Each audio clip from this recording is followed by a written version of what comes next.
Good evening, everyone. I'm Jennifer Smith, and I'm a science communicator with Wisconsin Sea Grant. Welcome to the first Lake Talk of the fall season, focusing on flood resilience with Jackson Parr. We're glad to have you here with us tonight.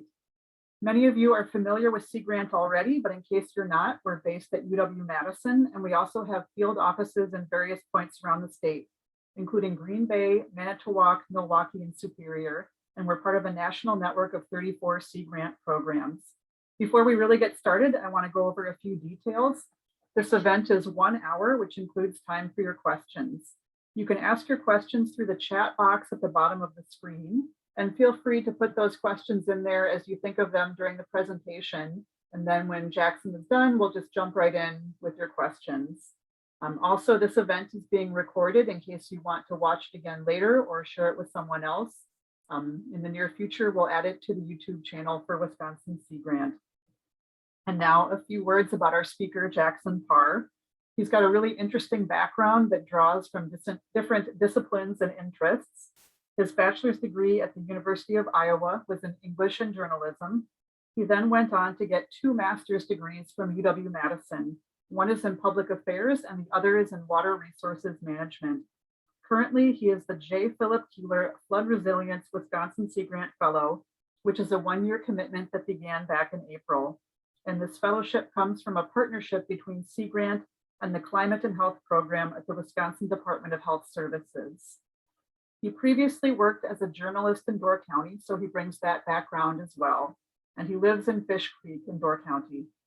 Outside of all his other interests, he's a former competitive triathlete who is now working on running across the entire US in segments. So maybe you could ask him about that as well.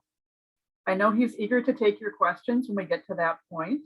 He's also interested in hearing about experiences you may have had with flooding in your community. So you might want to tell a story about flooding as well. I'm definitely excited about this event because I think that the Flood Resilience Scorecard that he works with is really a great way for communities to be proactive and take steps to be safer and keep the people who live there safe. It's also a very timely topic because September is National Preparedness Month. So now, without any further ado, I will hand it over to Jackson. All right, thanks, Jennifer. I had a big long introduction for myself, but I think you did a better job than I could have. So I'll just get right into it. I'm going to be talking about understanding flood resilience in your community. As Jennifer said, I'm a Flood Resilience Fellow between Wisconsin Sea Grant, and I'm placed in the Wisconsin Department of Health Services, specifically in the Climate and Health Program. So just a roadmap for what I'm going to be talking about for the next 30 or so minutes. A little bit about my background, how I got involved in flood resilience in Wisconsin. We'll kind of do a broad overview of flooding in Wisconsin. And then being that that I'm within the Department of Health Services, we're particularly interested in the intersection of public health and flooding. So we'll look at that just a little bit. And then moving into the meat of it with the Flood Resilience Scorecard, which is kind of my big project for this 1-year fellowship. One component of that being the Flood Resilience Scorecard Data Companion, which is a pretty data-heavy component of the scorecard that I've been developing over the last couple months. And then looking kind of present day, doing a little community outreach to get communities to participate in the Flood Resilience Scorecard, and then looking ahead, some kind of goals we have for the Flood Resilience Scorecard in the future. So my background, as Jennifer said, I was a newspaper editor up in Door County, Wisconsin. I'm sure some folks here are familiar with Door County. If you haven't been this summer, it was busy up there. I worked at the local newspaper, and here are a couple of my bylines, all very water related. So I'd attend these municipal meetings, and it seemed like every community was dealing with water issue, whether it was water quality and tourism. Those who are familiar with Northeast Wisconsin know there's a lot of water quality challenges related to agriculture in the region. So we dealt a lot with that. And essentially I found myself reporting on these types of stories week after week, and it piqued my interest. So I then returned to the University of Wisconsin-Madison, where I pursued a double master's degree in the LaFollette School of Public Affairs, where I received my master's of public affairs. And without getting too much into the weeds on local municipal finance in Wisconsin, my capstone project looked at municipal levy referenda and kind of that local government challenges that particularly rural communities face in regards to the resources that they have available, which I think tailspins kind of nicely into flood resilience and flood mitigation. And then my other master's degree in water resources management with the Nelson Institute for Environmental Studies. Myself and a cohort of 5 others looked at flood resiliency in the Coon Creek watershed, so just south of La Crosse, kind of in the driftless region of Wisconsin. If anyone remembers the August 2018 storm events that resulted in a number of dam breaches in both the Coon Creek and the neighboring West Fork Kickapoo watersheds that were pretty devastating for a lot of communities there. So we looked at both the social and institutional ways in which communities might be able to navigate towards improved flood resilience and reduce flood damages. And also a significant portion of that project was looking at agricultural management practices in the region and ways in which we might be able to get land producers to adopt certain agricultural management practices that might improve infiltration, keep a little more water on the landscape so it stays out of your basement. So that report is forthcoming, but gonna be released soon. And also very recently, I completed my certified floodplain manager program, which has served me well in this project and will continue serving me well as I work with communities around the state on the Flood Resilience Scorecard. So let's talk a little bit about flooding in Wisconsin more broadly. So flooding is the primary cause of 32 presidential disaster declarations. That's 32 out of 36, at least for the time period between 1971 and 2016. So over 2/3 of presidential disaster declarations are primarily due to flood events, which I would argue makes it the most prevalent natural disaster in the state that Wisconsinites are dealing with. And if we look at the National Flood Insurance Program, which is the federally subsidized flood provision of flood insurance for those in affected areas, we've seen since the program started in the early 1970s about 6,700 claims. So that's when a flood occurs, my property is damaged, I have flood insurance, I make a claim. So 6,700 properties have been damaged by floods in the last several decades. Presently, of all the National Flood Insurance Program policies that are active in Wisconsin, there's about $1.8 billion in coverage. So one way to think about that is if a flood occurred in the state and damaged every parcel that had a flood insurance policy to the full extent of the coverage, that would be a $1.8 billion liability. So we have a lot of properties that are both expected to flood and are kind of a liability for this National Flood Insurance Program that we need to consider. And we'd like to make sure that those claims never have to be made if we can mitigate properly. And one kind of thing that I think is really interesting here on the right, you see a pullout of a flood insurance rate map. This is kind of the map that FEMA uses to look at properties that are likely to be flooded and to what extent. So 20% of claims are actually occur in what are called X zones, which are outside of any understandable flood probability. So these X zones, we don't really think that flooding is going to occur there, and yet it results in 20% of the National Flood Insurance Program claims. So that could be due to, you know, the mapping may be out of date due to changing topography, changing climate, a variety of reasons. But if you look on a map like this and you see that your house is outside of this floodplain, that does not necessarily mean that you are free and clear of potential flood damage, especially looking into the future as we expect rain events in particular to get more frequent and severe. So looking a little bit at climate projections, on the left you see a image of Wisconsin that looks at historical change in annual precipitation from 1950 to 2018. And both these figures are from the Wisconsin Initiative on Climate Change Impacts. And kind of interesting to note, across the board, the entire state has looked at an increase in annual precipitation. And if you were to draw a line across the middle of the state, the southern half has seen up to 15 to 20% increase in precipitation in the last 70 years, particularly concentrated in kind of that southern and western part of the state. Looking on the right is kind of the figures to the right are more our projections into the future. So this shows the days per decade with precipitation of greater than 2 inches. So these kind of relatively intense rain events that are more likely to result in flooding. So on the left, you see the historical conditions, and on the right are kind of looking into the future, 2, 3, 5 decades into the future. once again, across the board, we see an increase in the probability of these relatively severe flood events. Once again, concentrated in the southern and western part of the state. So that's something we want to consider as we continue to plan for and hopefully mitigate flood events in the future. So being in the climate and health program within the Wisconsin Department of Health Services, we're particularly interested in the intersection of public health and flooding. So here we see some health impacts of flooding. I'll touch on just a few of these. One that's really interesting that I'm really interested in terms of immediate consequences is that lack of access to medical records, prescription drugs, electrical medical equipment. So if your power goes out at a hospital due to flooding, or perhaps the road is washed out that is commonly used for emergency management and emergency services, that can be a real challenge for the provision of healthcare in the immediate, both during and the immediate aftermath of a flood event. We also see that contact with sewage-related pathogens and waterborne vectors. A few communities have dealt with the flooding of their wastewater treatment plants, or cities like Milwaukee and kind of the nearby surrounding area of Milwaukee and the city of Superior up north, both have combined sewer systems, which also create some challenges related to stormwater management during particularly intense rain events. Looking on the right towards long-term consequences, mold-induced asthma, so homes that have been flooded and perhaps have not been remediated properly, particularly older homes, may have the presence of mold that can pose a public health issue.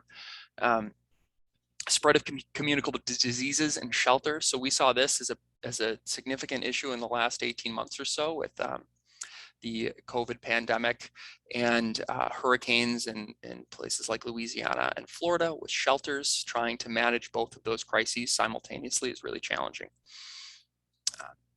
And one growing body of research is looking at the mental health impacts of flood events. So we see things like increased prevalence of post-traumatic stress with utility disruption, displacement if someone cannot return to their home and they're forced to relocate. These can result in some pretty significant mental health impacts. So we want to be cognizant of those as we think about ways to recover from flood events and hopefully mitigate them. So that brings us to the Flood Resilience Scorecard. So this has been my primary project that I'm working on over the last several months. So this is a guided conversation for local officials to improve flood-related health outcomes in their community.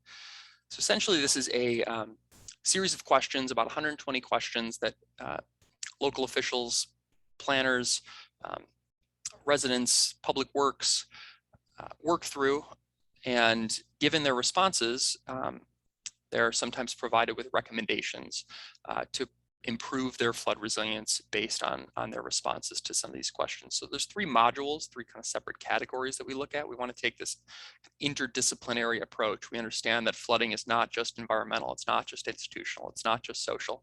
But if we understand kind of all the ways in which these prongs interact, hopefully we can leverage them for improved flood resilience. So these three modules, environmental, institutional, and social, I'll touch on each of these here. So our first module, environmental, looks at precipitation patterns, which we touched on briefly. Slope and elevation, do you have steep slopes that can result in rapid runoff and these kind of flashy events? So if we think about the driftless region, that would be an example of that. Or do you have a low-lying area that perhaps on Lake Michigan's coast that is more likely to suffer from these kind of high water level flood events? Land use is a big one. So how much impervious surface do you have in your community? Have you preserved some open space that can hopefully hold on to some of that water, make sure it doesn't end up in your basement? Thinking about soils, some soils have a better capacity to hold on to water, or other soils throughout the state can result in greater, more rapid runoff. So trying to understand those and possibly planning around the soils in your community. Agricultural practices, a big one that I looked at in my master's program. Have we allowed our producers to adopt best management practices that can hopefully improve infiltration, hold on to a little bit more of that water? If we can just slow it down a little bit, we can take the peak off a lot of these significant flood events. So looking at institutional components of flood resilience, resource inventory and mapping, that's kind of looking at those FEMA maps. Do you know where the areas in your community that are more likely to flood are? plan quality and coordination. So does your comprehensive plan, your recreation plan, transportation plan, community development plan, do they all say the same things about flooding? Do they all kind of agree and recognize the same areas and a path forward? Looking at tools, that's kind of our green and gray infrastructure. So green infrastructure, or kind of stormwater infrastructure. Staff and technological capacity, that's something I'm really interested in, particularly with rural communities that may be under-resourced. You know, do you have a GIS technician on staff that can do a lot of this mapping work for you? Do you have someone on staff that is familiar with floodplain regulation? A lot of rural communities that have, you know, very few members on staff. Sometimes it's just a single part-time clerk. You know, they really lack this administrative and technological capacity to meaningfully plan for flood events. And finally, implementation and enforcement. So do you have the ability to implement the flood mitigation projects that you're hoping to complete? And now looking at our third prong, our third module, the social component. So this is looking at socio-demographic characteristics, transportation and housing, health indicators. So what is the population in your community? There are populations that are more significantly affected by flood events, given their socio-demographic standing, the quality of housing, transportation and access, the ability for, or the presence of public transit to be mobile in the event of a flood event. Health indicators, and then looking at community partnerships. So have you leveraged the nonprofits, the private sector, other regional governments to help coordinate in flood preparedness and mitigation recovery? And education and outreach are resources for understanding floods available to the members of your community. Do you hold events that are that try to increase this educational component so that people are aware of the actions they can take to both lower their flood risk and perhaps contribute to greater community flood resilience? So these are kind of our three modules that we look at in the Flood Resilience Scorecard, working with communities to walk through all these multiple choice questions. Given the responses to each of these questions, we provide recommendations on ways to improve flood resilience. So my big contribution to the Flood Resilience Scorecard, which I was handed, is the Flood Resilience Scorecard Data Companion. So what I realized as I was going through the Flood Resilience Scorecard as it is there's a lot of these data components that are that can be highly technical or just difficult to access, but the data exists. It's out there for all communities. You just got to go find it and get it. So I thought, well, hey, what if I did that for all Wisconsin communities, and I provided that in a database so that we didn't have to tell these communities that are already under-resourced and maybe lack technological capacity that they need to complete a geographic information system spatial analysis on floodplain maps, or that they need to read up on soil types that affect water infiltration. So what I did is I found that there were 31 flood resilience indicators in the scorecard that had a data component. The data exists, it's out there, let's just go find it. So I built a database for all 600 plus incorporated Wisconsin municipalities. I think the final data set is about 603. And it provides the kind of answers, if you will, to these multiple choice questions in the scorecard that are data intensive. So here, these data points are taken from the city of Richland Center out in the Driftless region. So things like the percentage in the floodplain, percentage population change, percentage of pasture and cropland or agricultural land.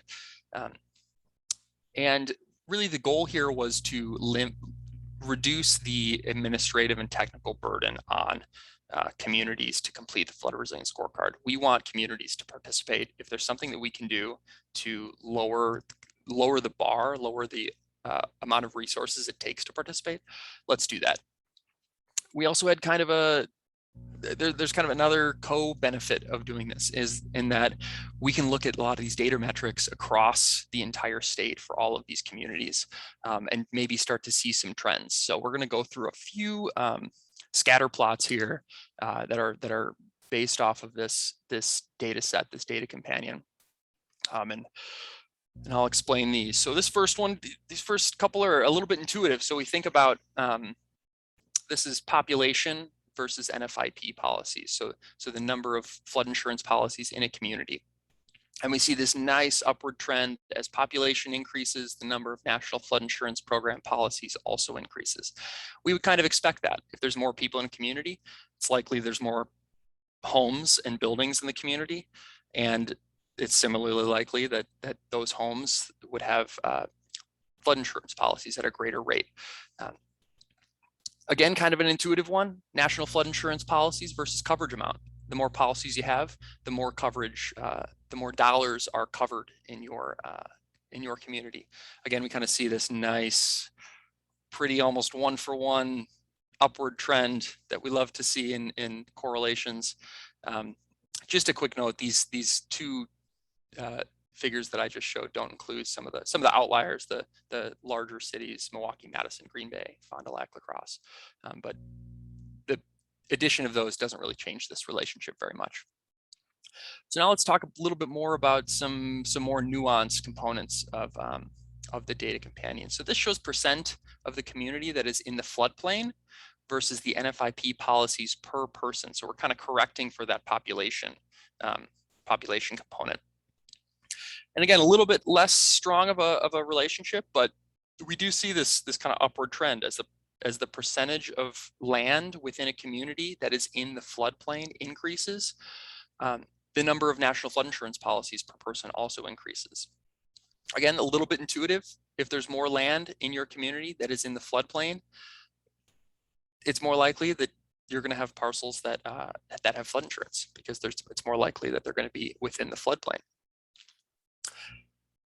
Now looking at impervious surface versus National Flood Insurance Program claims. So in general, we think that impervious surface can contribute to flood vulnerability.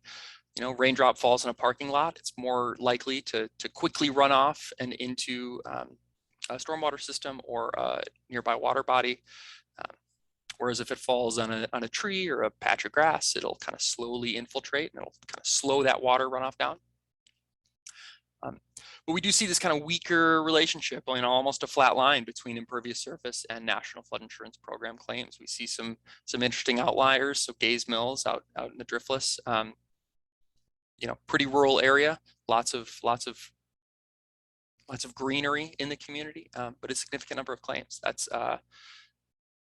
due to its presence on a river that's popular in flooding. And Gaze Mills has taken some really interesting, anyone who is curious about really amazing flood mitigation programming should look at the history of Gaze Mills. They essentially moved their entire community to higher ground in the last 10 years or so.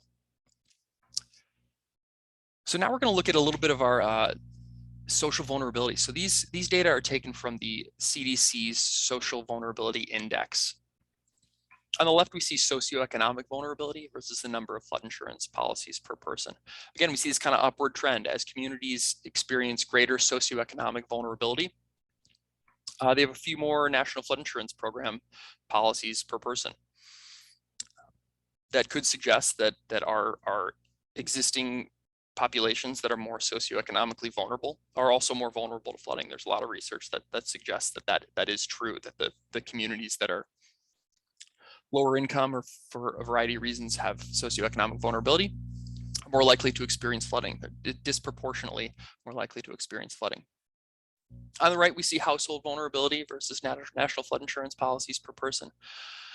Again, almost a little bit flat, maybe a slight upward trend there. But we don't really see this strong relationship between household vulnerability and the National Flood Insurance policies per person.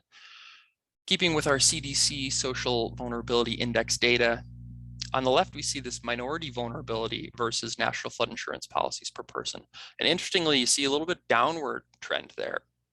So as communities experience, as there are more diverse communities, and also this includes those who are not proficient in English or English as a second language, as the proportion of the community that is in that category increases, the National Flood Insurance Program policies per person actually decreases. I would argue that individuals who maybe don't speak English have a harder time participating in federal programs. Maybe that's the cause of that decrease. But as I'll get into our community outreach section, part of speaking with communities is really trying to understand these kind of non-intuitive components of the data companion. And finally, housing and transportation versus national flood insurance policies per person. We see that kind of flat trend that we've seen. So one thing I want to point out before we move on with this is that, you know, none of these data indicators on their own are completely describe flood resilience. We have to view them all as kind of this holistic approach. And also the CDC data, which is taken at the census tract, misses a lot of nuance within a community. We obviously know, you know, a city like Milwaukee has incredible diversity in all metrics across the boundaries of the city. So to do something like this at a community-wide level maybe misses some of that nuance, which is another important component of that community outreach that I'll be talking about soon. And just finally, some of our health indicators. So on the right or on the left, we see the percentage of housing that was built prior to 1970 versus the number of national flood insurance policies per person. And we see a bit of an upward trend there. So as communities have a greater proportion of their homes that are built pre-1970, so they're 50 years or older, we see a greater number of Nfip policies per person. So that could be a little bit concerning because it suggests that communities that are more likely to flood also have an older housing stock. And then on the right, we see the percentage without health insurance versus the number of national flood insurance policies per person. Again, we see this kind of upward trend that could similarly be pretty concerning as communities that are more likely to flood based on the number of national flood insurance program policies also have a greater percentage of their population without health insurance. So they may be have a more difficult time recovering in the event of a flood. So I promise that'll be the last of our scatter plots for now, but any questions on those, I welcome. I'm a bit of a data wonk, so I look forward to those questions. But looking at our community outreach, so this is kind of the next big lift. As I mentioned, you know, a lot of the data components, they're points, they're data points for a single community, and they can miss a lot of the nuance within a community. So what we're trying to do on the right shows a list of communities, kind of my wish list, if you will, of communities that I hope to work with. And this was developed in coordination with regional planning commissions in the state. And a big component of that I've touched on a little bit is just a ground truth to the data companion. So are these data correct? Do they actually explain what's happening within a community? And we also want to spur community conversations. You know, I believe that a lot of flood mitigation happens at the local level. And it takes a lot of community buy-in to participate in things like flood mitigation. You essentially have to convince people, hey, we should spend money on flood mitigation so that nothing happens. And that can be kind of a hard sell when there's a lot of other issues in the community competing for resources. And another benefit is just for us to internally evaluate the Flood Resilience Scorecard. So when the scorecard kicks out that this community is vulnerable to flooding based on their responses, is that true? Is that community actually flood vulnerable? Would they agree with that? And just circling back a little bit to that ground truthing of the data companion. One interesting example was the Bay Lake Regional Planning Commission mentioned the village of Cedar Grove, which is just around Sheboygan in Sheboygan County, has suffered from some flood events and is having a hard time navigating through those. When I looked at the data companion, Cedar Grove has 0% of its community in the floodplain. So there's no part of the village of Cedar Grove that is in the floodplain. And that's something where I would look at that data point and say, well, they have no issues with flooding. There's no floodplain, they're fine, it's high land. And that's not true. So we really need to talk to these communities and understand the ways in which these data points maybe miss the bigger picture. So looking ahead, some kind of my wish list, if you will, again for the Flood Resilience Scorecard. We'd really like to develop some kind of online presence for the Flood Resilience Scorecard. Right now, it's a form that communities can download and fill out on their own. But really giving it an online presence would allow us to, I think, expand outreach, get greater participation, and allow maybe someone who's not a local official to navigate through parts of the scorecard and better understand their community and their community's flood vulnerability and resilience.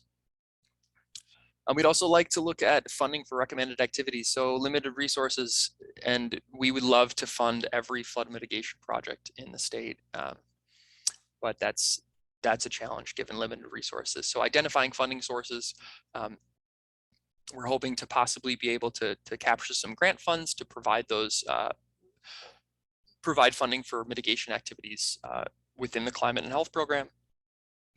And then expanding participation and applicability. So some of you may have noticed, you know, the 600 plus incorporated Wisconsin municipalities, so cities and villages. You know, that misses townships. That's not counties. That's not tribes. That's not watersheds.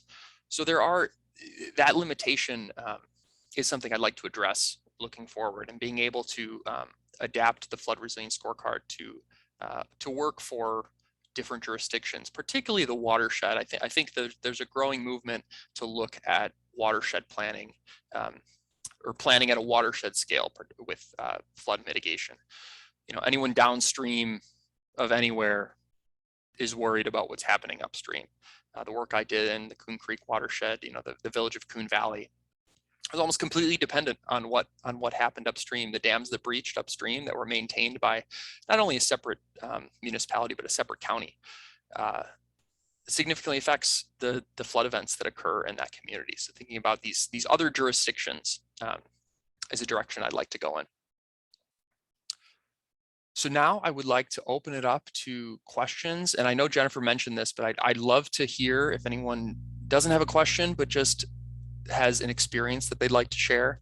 You know, maybe I can get a little bit of this community outreach started right now. So I listed my contact information, and I welcome any emails. If you have any communities that you think would be interested in participating and working with me to complete the Flood Resilience Scorecard, that would be great. I also listed Maggie Thielen. She's the coordinator for the climate and health program at the Wisconsin Department of Health Services. And she's been working on this project a little longer than I have, and she'll probably be there after my 1-year fellowship ends. So she's also a good contact for questions related to this. But Jennifer, I can pass it over to you. I haven't been watching the chat, but. Well, right now we're waiting for questions to appear in the chat. So if you do have something, please feel free to just drop it in there, and then I can read out your question. Let's see, I guess one question I have for you is, you know, I know you're focused on this specific project, but what other things does the climate and health program work on over at DHS? For those people who aren't familiar with that office. Yep, so the climate and health program is primarily funded through the CDC's BRACE grant, which is the Building Resilience Against Climate Effects. So one big component of that was the heat vulnerability index. So looking at extreme heat events, working on heat messaging and heat warning systems. And we're in kind of an interesting, we just got the next 5-year grant cycle. So I think we're doing a little bit of strategic planning for the upcoming cycle, but it is really focused on these the impacts of climate and anticipated climate change on health, and particularly focused on the communities that are likely to disproportionately experience those challenges. Okay, we do have a question now in the chat, so I'm going to go ahead and read this out. It's kind of a longer question, so just hang on and I'll read this. It says, the plots caveat removal of some of our largest cities. Where do these fall? Why is Fort Atkinson removed? Fort Atkinson is not as large by population. Did you consider premium rates as a variable in your plots? Flood insurance policy premium values versus presence/absence of policies. Cost would seem a variable that would relate to whether folks have a policy. Do you have R-squared values on the plots? Those best fit lines don't seem to communicate strong visual associations. Also, since FEMA floodplains do not seem to account for a significant amount of actual flooding, how can your scorecard help manage actual risk versus FEMA floodplain associated risk? Are you communicating with insurance providers to account for risks? So it's a few questions in there. So let me know if you want me to repeat any of that. Yeah, I pulled it up, so I'm just Okay, sure. catching up. So I think one of the challenges here that is access to data. So unfortunately, I don't have access to things like premium insurance rates, particularly for individual private policy owners or policyholders. I did remove communities that were essentially outliers in the plots just to improve kind of the visual, the readability of the scatter plots. But I do have Michael. I'd be happy to kind of talk to you a little bit more about those plots as they incorporate all of the municipalities. Premium. Just reading through. I have not talked to insurance providers to account for risks, but that is a good. There's kind of two different avenues. So the National Flood Insurance Program, there's kind of in one case, the federal government actually provides the policy. In another, there's what's called a write your own policy, where there are kind of partner insurance agencies that write the flood insurance policies. But that would be a good. I know that insurance companies are probably the most attuned to wanting to reduce their liabilities and wanting the most accurate data as it relates to flood damages. Yeah, and so to your point about actual risk versus FEMA floodplain associated risk, that's one of the biggest criticisms about floodplain maps is that they're simply incorrect. That there are parcels within the flood zones that shouldn't be within the flood zones, or the fact that 20% of NFIP claims occur in these X zones, or the zones that are, at least according to FEMA's maps, unlikely to flood at all, really suggests that there's some issues with these maps. And there's a lot of counties in Wisconsin that are currently going through map revisions. That process is expensive and takes quite a bit of time. So I know that there's some people that are antsy to get that process done. But I mean, yeah, you hit the nail on the head. Like there's a difference between what happens on the FEMA map and what happens when 10 inches of rainfall in a community. At present, it's the best kind of publicly available modeling we have for that. So I hope that answered some of your questions, but please feel free to shoot me an email also. Okay, well, I guess I have a question for you, Jackson, while we wait for some more questions in the chat. On the DHS side, I know you work a lot with Maggie Phelan and you put her contact info up here. On the Sea Grant side, I believe you work mostly with Adam Beckley, our coastal engineer, and Natalie Chin, the climate and tourism outreach specialist. So if you could talk a little bit about kind of what you're doing with Adam and Natalie on the Sea Grant side, or how they're involved in this process as well. Yeah, so Adam has been really important for my understanding of coastal flooding. So my experience and my research in my graduate program was really riverine flooding, and what happens when the creek rises. Coastal flooding, Lake Michigan, Lake Superior, that's a different beast. Coastal erosion is a real challenge, and that coastal erosion does kind of fall under that definition of flooding, or at least as far as FEMA and coastal agencies are concerned. So Adam's been really important to me to understanding those kind of coastal challenges. I think there's also probably some different types of communities on the coasts than there are inland. There's a lot of people that have property there that are very concerned with new policies coming in and changing kind of what I can do with my land on the coast. So Adam's been really useful for helping me understand both kind of that technical engineering side of coastal management and also working with those communities. And then Natalie, definitely on the community outreach component, she's been really critical for me to understand how to talk to communities, how to talk to flood victims in a way that is sensitive to their experience. We worked together on a proposal to develop a trauma-informed communication program for flood victims. So she's definitely been important for me in understanding how to communicate with these communities who, not only the residents, but the local officials have sometimes just been devastated by flood after flood, and they're frustrated with different levels of government. And yeah, Natalie's good at letting me know how to navigate through those. Thanks for sharing that.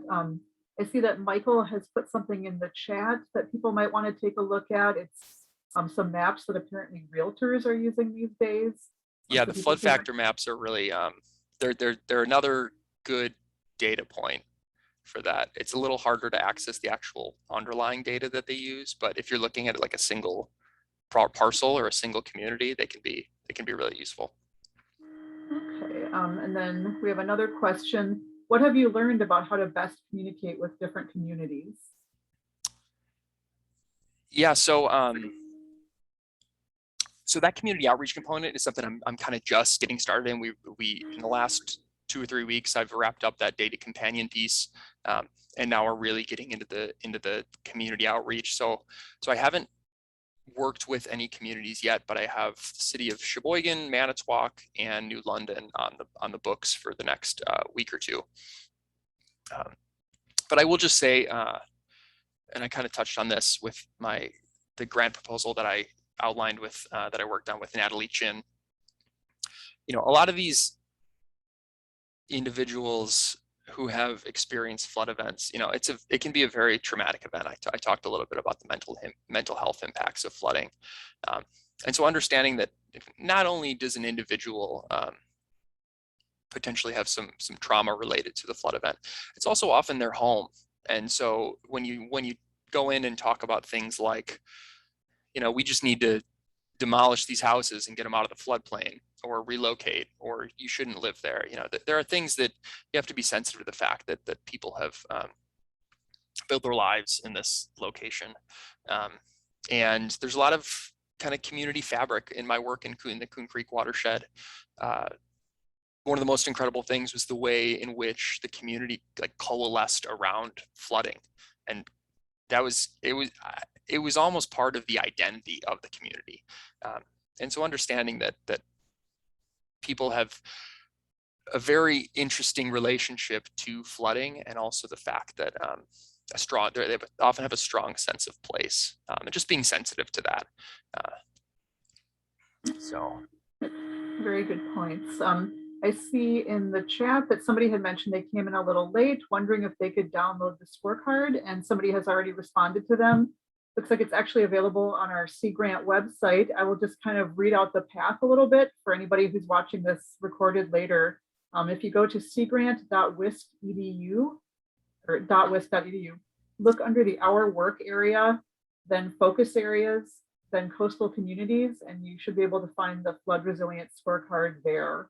Or I'm sure you could reach out to Jackson as well. Then we have another question, and I had kind of been wondering the same thing.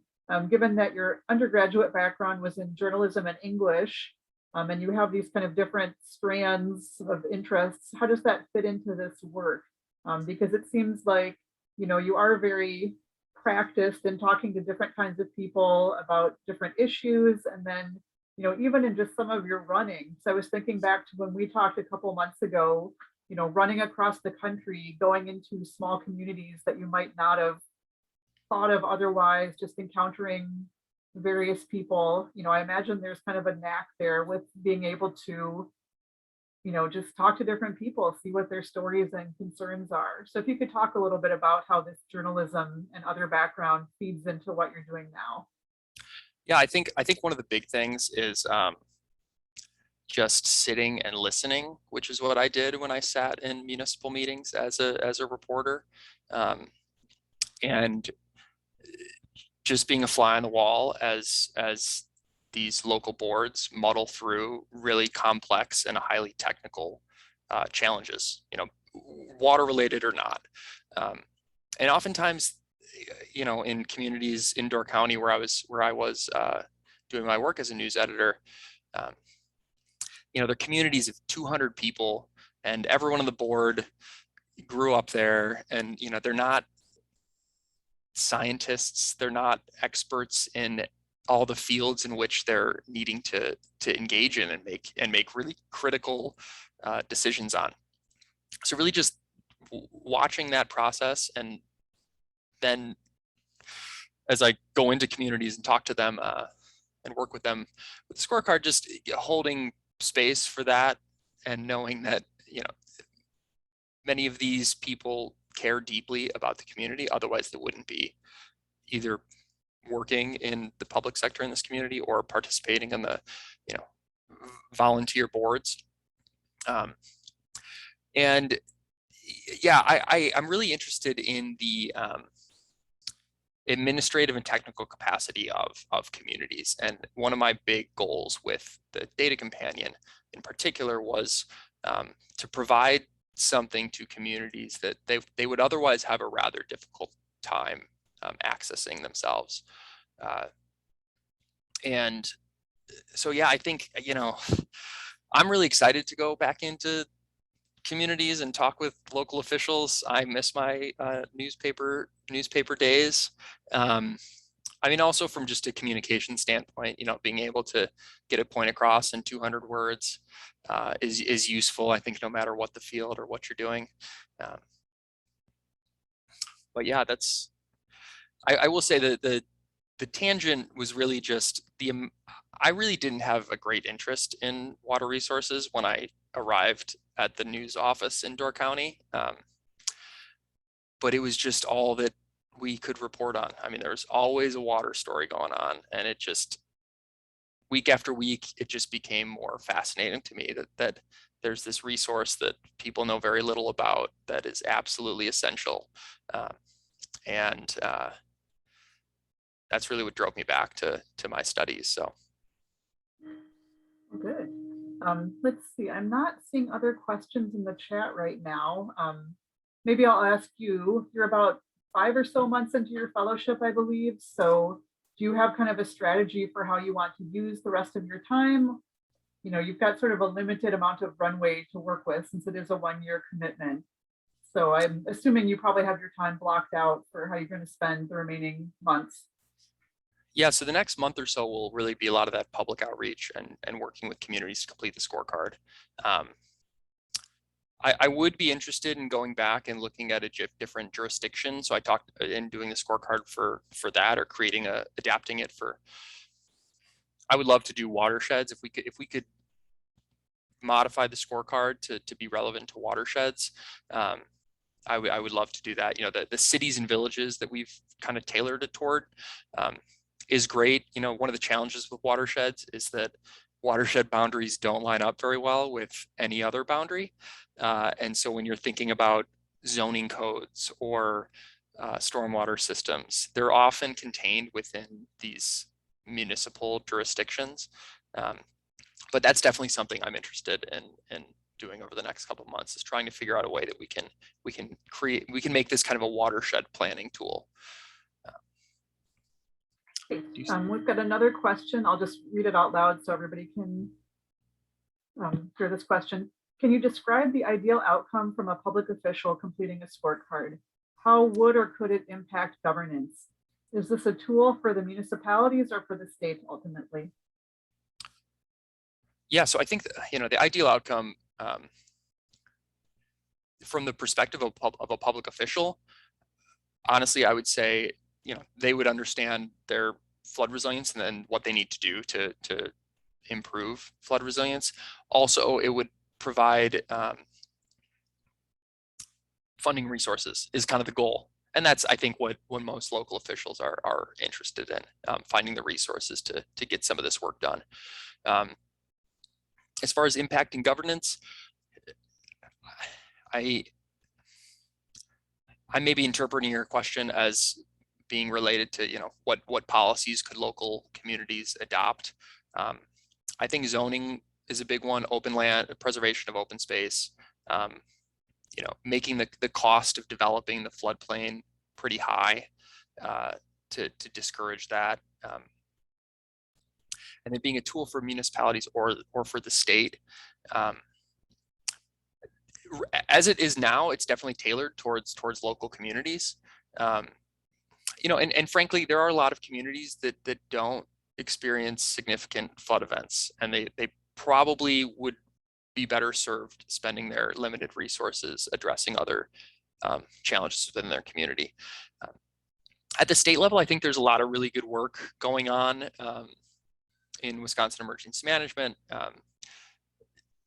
to address this kind of state level mitigation programs, but this is definitely tailored towards local communities. One kind of dream I have is making it so that completion of the Flood Resilience Scorecard earns what are called community rating system credits. So that is a program within the National Flood Insurance Program that, if a community is demonstrating that it is taking action to reduce its flood risk, then those who have National Flood Insurance Program policies get a discount on the premium.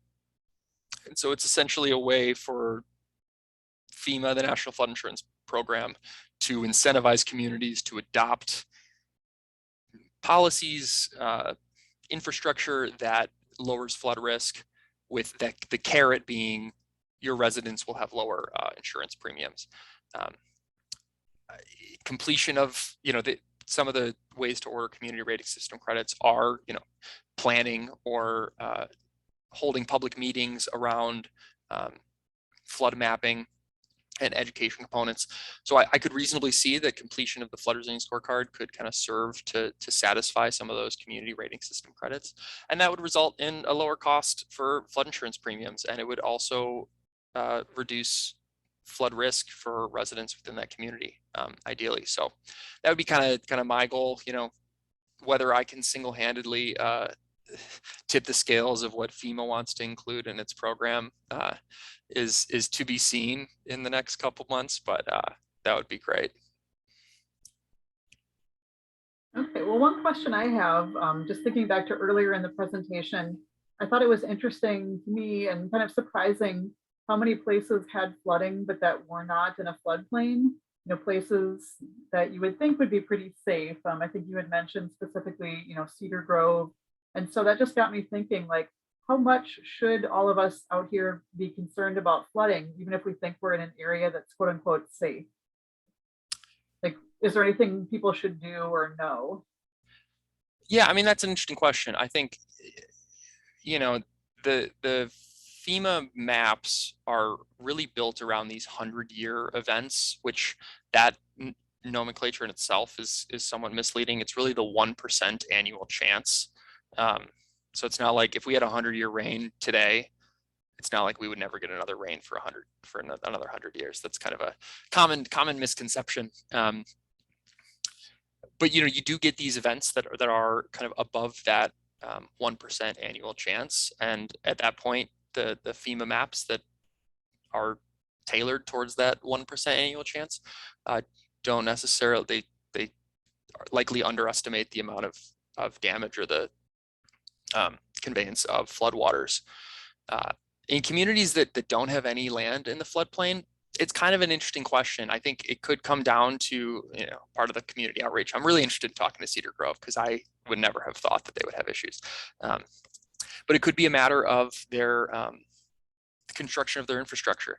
You know, a 1-inch rainfall in a community that doesn't have a floodplain, but that the ways in which they've designed streets, sidewalks could convey waters in a way that results in flood damages for homeowners or communities. Yeah, I mean, I think that the FEMA maps are great, and they're the best that the best resource that we have now. I think everyone should be aware of the likelihood of flooding, regardless of whether you live next to a creek or on a lake. And you know, flood insurance is never a bad idea. It's not covered in homeowners insurance often, so that is something to always keep in mind. I know my home in Door County is not in the floodplain, very far away from the floodplain, and I can get a couple inches of water in my basement every once in a while. So. Okay, well, I think we've got just a couple of minutes left. I guess one last thing I would ask you about is just the role of climate change in all this, you know, sort of a broad topic. If we're going to experience more severe, you know, severe precipitation events, you know, the frequency, if that is the outlook for the future, you know, how does that play into these projections, and, you know, what should people be thinking about or concerned about? Yeah, I mean, I think just to keep it kind of brief and narrow, the challenge with climate change is really the increase in very severe events, the increased frequency of very severe events. So we could have 8 inches of rain that fall over the course of 3 days, and we might be able to manage that okay. If we get 8 inches of rain in 4 hours, that's going to be troubling. So really understanding that with climate change, we can expect those really intense storms to be more frequent. With mitigation, maybe a silver lining is that mitigation projects can really cut the top off of those the peaks of severe events. You know, you're never going to mitigate your way out of any flooding forever. It's just not going to happen. It's going to rain sometime, hard enough to be a problem. But if we expect climate change to contribute to this increase in very severe events, but we can also mitigate that. We can hopefully shave the top off of that peak, kind of the peak damage. And yeah, I think, you know, if anyone is interested in mitigation, I think the recommendations section of the Flood Resilience Scorecard provides kind of a good insight into the ways in which communities might go about starting that process. But just look at the chat. I think, we do have one final question. So we're coming up on the end of the hour, but let's take this question. As you've spoken with leaders in different municipalities, do you find that they are receptive to looking at mitigation, especially where not on a floodplain? Yeah, so I'll actually draw on my experience in my graduate work out in Coon Creek. You know, oftentimes local leaders they're highly knowledgeable about their community, and that's a huge benefit with working with communities. It can also make people a little stuck in the ways of the community, and they can have certain ideas that maybe aren't as friendly to the watershed planning concept. So one example being in talking with some folks out in the Coon Creek watershed, they talked about straightening the creek. And if we could just straighten the creek, we could get all this water out faster. It's like, you're not wrong, but I don't think that the community downstream of you is going to be too happy with that solution. So when it comes to mitigation, you know, it really does take a watershed approach. And so getting to your point about places that are not in the floodplain, a lot of times the places that are not in the floodplain are super important for reducing flood risk, because they're the places that maybe can hold on to the water that does, when the rain falls on them, can hold on to the water a little bit longer. and retain some of that excess runoff. Local leaders are, I would say, all over the board, and that's one of the challenges and one of the most interesting things about these projects. So yeah. All right, well, thanks so much, Jackson. I think we can conclude it there since we're at 8 o'clock, but your contact info is up on the screen, as is that for Maggie Phelan, so people can get in touch if they have questions. I really appreciate your doing this tonight. It was really informative. It's interesting to see just the level of data that you're immersed in and all the factors that come into play with this. So thank you so much for doing this, and thanks to everyone who attended. Good night, everyone.